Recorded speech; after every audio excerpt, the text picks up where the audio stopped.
Ce que vous appelez culture et coutume là, ce sont des inventions humaines pour dominer les gens. La religion c'est la même chose. C'est pour dominer les gens.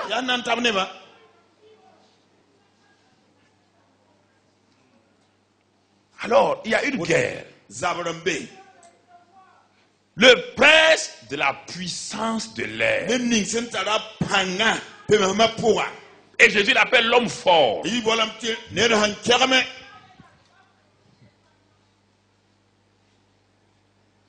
Vous commencez à écouter à la radio. Il y a longtemps, je vous ai parlé des termes qui sortaient, des termes qui sortaient, des termes qui sortaient.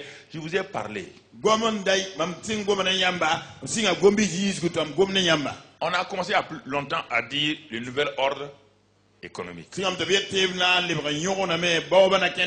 Ils ont progressé. Le nouvel âge. Ensuite, ils ont continué. La mondialisation. Ils ont continué. Vous avez entendu ces derniers temps-là, le secrétaire général de l'ONU qui a dit qu'ils sont en train de chercher l'homme de la situation au niveau mondial. Il a dit dans son discours l'autre jour, il a dit qu'il voudrait que toutes les nations se soumettent. Vous voyez bien, parce qu'on cherche maintenant l'homme de la situation. Oui, ça vient. Déjà, mais ok. Pour avoir l'homme de la situation, selon vous, il faut avoir quoi? Il faut que le monde passe par quoi? Pour avoir un homme qui est sauveur. Si on dit qu'un sauveur, c'est-à-dire que c'est quelqu'un qui a été ton sauveur quand tu te noies. C'est pas tu te noyais qu'il vient te sauver. Alors pour qu'il y ait un sauveur puissant dans ce monde-là, il faut que le monde passe par quoi? Des crises. Toutes les crises actuellement sont provoquées. Aucune loi économique ne dirige les crises actuellement. Si vous voulez vous croyez, si vous voulez vous croyez pas. Aucune loi économique. Les crises qui sont actuellement dans le monde là, aucune crise. C'est un groupe. Les clubs ésotériques, les Illuminati, avec les francs-maçons, c'est eux qui sont en train de faire leur programme. Je le dis haut et fort. Ils sont en train, les Illuminati, ils sont autour aux États-Unis, ils sont dans la Maison Blanche, en France, ils sont à la présidence, ils sont dans le monde entier. C'est eux les vrais chefs. Comme à Rome, c'est pas le pape, c'est le pape noir qui est le chef. C'est la même chose.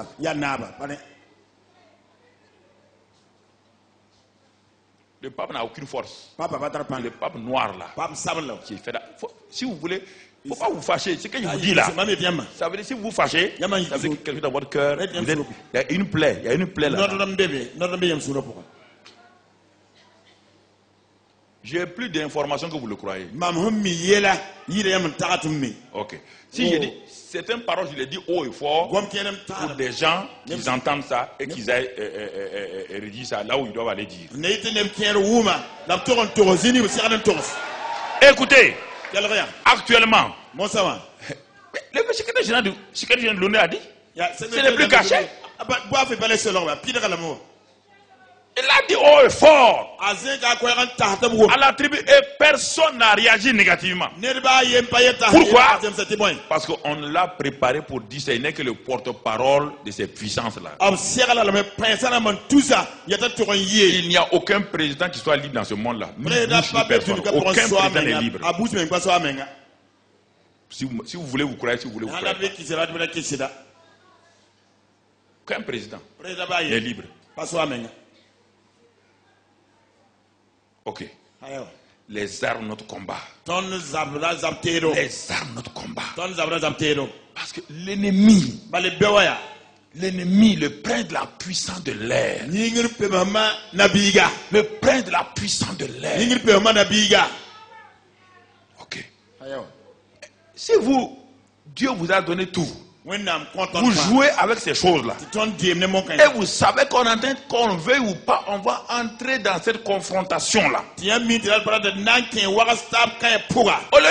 lieu de vous préoccuper, de savoir Quand les choses vont venir, Jésus a dit qu'elles viendront. Jésus a dit qu'il n'y aura pas de paix. Il vous a dit. Et que quand au contraire vous entendrez le mot paix, ça veut dire que la fin est proche. On vous dit qu'on va signer des traités de paix. Jésus dit quand on va dire ça, c'est qu'on n'est pas loin de la fin. Et vous croyez que les hommes là peuvent donner la paix. Ils veulent donner la paix à qui? Un homme qui ne donne pas la paix à sa femme dans sa maison, il veut donner la paix à qui? Un homme qui est en guerre civile dans sa maison, il va donner la paix à qui? Il n'y a que les intérêts. Nous sommes dans la guerre. Et elle s'est intensifiée. Et Satan est un donneur de coups bas. Il fait des coups bas. Normalement à la boxe, on doit boxer au-dessus de la ceinture. Du bas. Pas en dessous. Si tu fais ça, tu frappes. Tu es disqualifié. Mais Satan n'est pas comme ça. Il n'y a pas de règle avec lui. Il te frappe en bas. Il te frappe là où il ne doit pas te frapper. Le combat qu'il mène, il n'y a pas de règle. Il n'y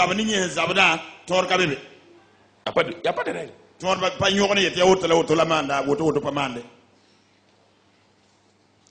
Vous comprenez, frères et sœurs? Alors, puisqu'on vous parle le prince de la puissance de l'air, on vous parle de l'homme fort. Alors, il nous dit ça pas pour nous faire peur. Non. Pourquoi?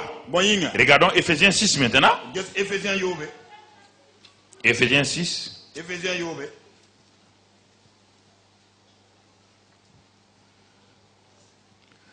Ephésiens 6. Verset 10 à 12.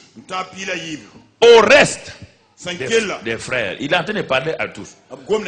Il dit, fortifiez-vous dans le Seigneur et par sa force toute puissante.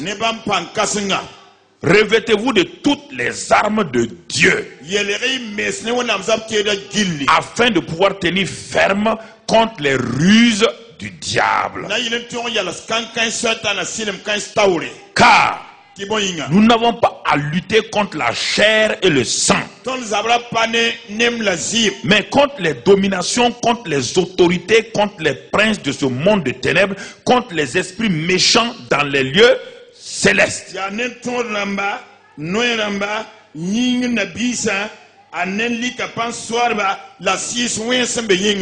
Est-ce que vous voyez encore ce que la Bible dit? Il l'appelle le prince la puissance de l'air. Et ici, Paul nous révèle comment le prince là est organisé dans son armée. Il a plusieurs grades. Comme l'armée humaine est à des grades, il est aussi organisé comme cela. Et